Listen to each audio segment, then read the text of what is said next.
In the world of Boruto and Naruto, there are countless characters who were shaped by dark and tragic pasts. Some lost their parents, some grew up in the middle of war and became victims of it themselves, and others were forced to carry destinies they never chose. But if we're talking about a character whose life has been filled with suffering from an incredibly young age, so young that he was still just a child, then I think Kawaki is one of the names that deserves to be mentioned the most. Since childhood, Kawaki has barely known what happiness or even love feels like. He grew up without proper affection, lived in an environment filled with violence, was treated as a tool by others, and had to endure experiences that are difficult for most people to even imagine. Ironically, all of that suffering is exactly what made him grow into one of the most complex and fascinating characters in the entire Boruto series. And what's even more interesting is that not everyone truly realizes just how tragic Kawaki's life really is. Because behind the story we've seen so far, there are still many details, facts, and hidden aspects that make his life far more heartbreaking than most of us have ever imagined. And yeah, here are at least 7 facts about Kawaki, or perhaps 7 reasons why his life has been so tragic and far more painful than we ever thought or imagined. But before we begin, help me push this video to 100 likes or 1K hype points. And once again, thank you so much, fams. So yeah, first and foremost, starting with a name. Ikemoto or Kishimoto choosing the name Kawaki wasn't a coincidence. Rather, there's a deep reason behind it. In a philosophy or something like that, the name Kawaki represents dryness or thirst in Japanese culture. And of course, if we dig deeper into this name, it represents Kawaki's entire life since he was a child. In other words, since he was a child, he's been like someone thirsty for love. Yeah, you know what I mean, right? And the fact is, when he first encountered the village of Konoha, especially the most important part, meeting Naruto and Boruto, it was like finding water that finally quenched his parched life. A child who initially didn't understand and was even starved of affection finally discovered a source or meaning of life that he had never found before in his life. Second, this might still be related to the previous point, but this second point is much deeper and more heartbreaking. Kokatsu, a man who on the outside seems ordinary and bears no resemblance to Kawaki at all, turns out to be his biological father. And maybe this is hard to believe, but the fact is, he's no ordinary person. Kokatsu is a former shinobi who once participated in the 4th Shinobi World War. And as I just said, even though this is hard to believe, the fact is that many rumors suggest he was once considered one of the greatest shinobi and was even hailed as a hero on the battlefield. And yeah, many rumors also say he made a significant contribution back then. But unfortunately, after the war ended, everything changed drastically. Severe war trauma completely shattered his life. He lost his way and eventually drowned in alcohol. Kokatsu turned into a heavy drinker, a hothead, and was completely irresponsible as a father. Little Kawaki's life became incredibly difficult. Every day he was forced to work hard. From morning until late at night, Kawaki had to work hard chopping wood in the forest and then selling it just to earn money that was immediately spent on alcohol for his father. And perhaps not many people know this, but one day while Kawaki was looking at a fish while holding a bottle of alcohol, there was another kind-hearted goldfish vendor. He saw Kawaki and invited him to a goldfish show, giving him a free ticket. Kawaki was overjoyed. But as soon as he got home and Kokatsu found out, his father flew into a rage. He tore up the ticket and forbade him from going. As punishment for coming home late, Kokatsu also denied Kawaki dinner. The next day, just as Kawaki had bought a drink for his father, he was stopped by several adults who insulted his father. But at that moment, Kawaki defended his father and argued that they were wrong. But somehow, the adult man ended up hitting Kawaki, knocking him to the ground. Luckily, the man who had previously given Kawaki the free ticket arrived just in time and saved him. But to make matters worse, Kawaki, who had previously been afraid of coming home late, immediately ran off while clutching the bottle for his father tightly. Unfortunately, he tripped along the way and the bottle of drink for his father shattered. And of course, this made his father furious, and he even locked Kawaki in the storage room while telling him he was a useless child. But unfortunately, Kawaki's suffering didn't end there.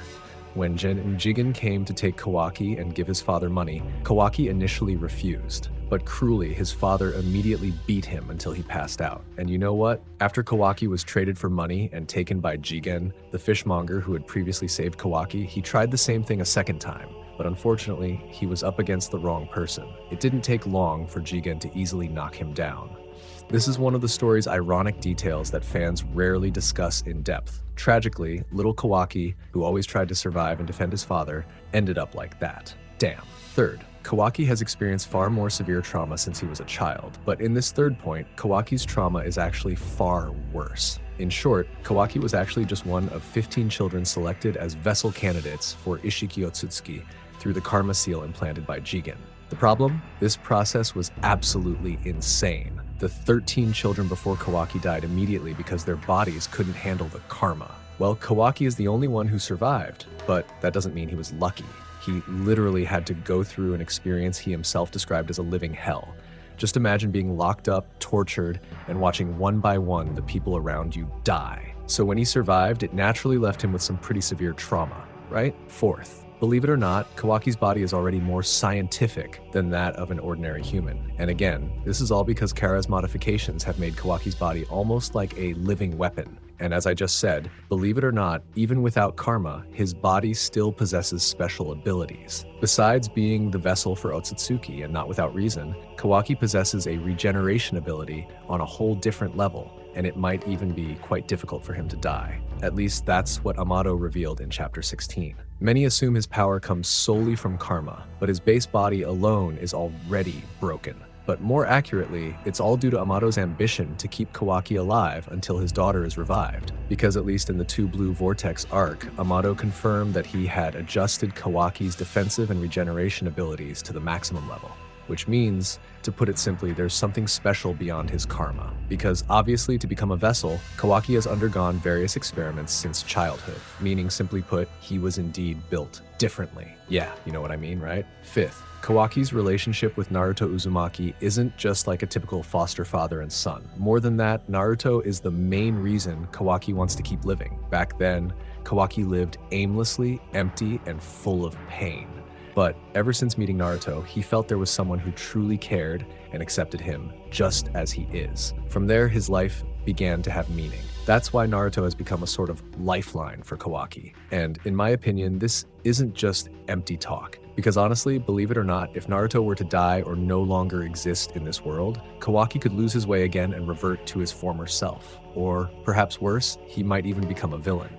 But of course, as long as Boruto is still in this world, none of that will happen, right? Because looking at the scene with the Hokage statues in the first episode of Boruto Next Generations, especially when Konoha was destroyed, it seems to suggest that as long as Boruto is around, it makes sense that Kawaki won't become much worse. Because no matter the outcome, Boruto will always try to stop him. Yeah, but what do you guys think? Sixth, I'm not sure if this applies to all cyborgs or just Kawaki. Because after a few chapters of Two Blue Vortex, it was finally revealed in Chapter 15 that a camera was implanted in Kawaki's eye, allowing Amado to track every one of Kawaki's movements. In short, Amado implanted that camera in Kawaki's eye to monitor everything Kawaki does. The real purpose is pretty easy to guess. Amado wants to ensure nothing bad happens to Kawaki. And again, if you're wondering why Amado did that, it's his way of ensuring Kawaki stays alive until he helps transplant his karma into his daughter's body so she can come back to life. Yeah, that's it. Seventh, Kawaki is one of the most rational and logical characters. In the flash-forward scene in Chapter 1, he wasn't actually speaking as a villain or anything like that. When he said he wanted to end the shinobi era, it was because he saw a deeper problem.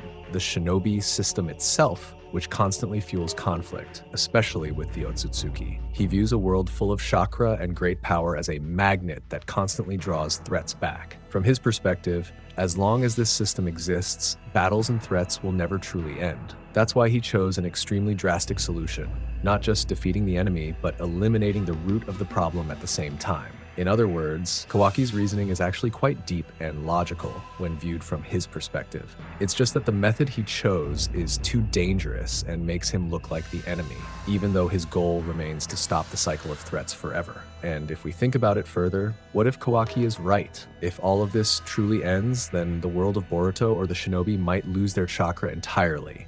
Much like the world in Jujutsu Kaisen when cursed energy vanished and the sorcerers no longer had a reason to exist. Yeah, so far that's the interesting part I've found. And if there are some even more interesting facts in the future, maybe we can make a part 2. Thanks for watching. Like and subscribe. I'm Nim without the E. See you in the next video. Bye-bye, Databayo.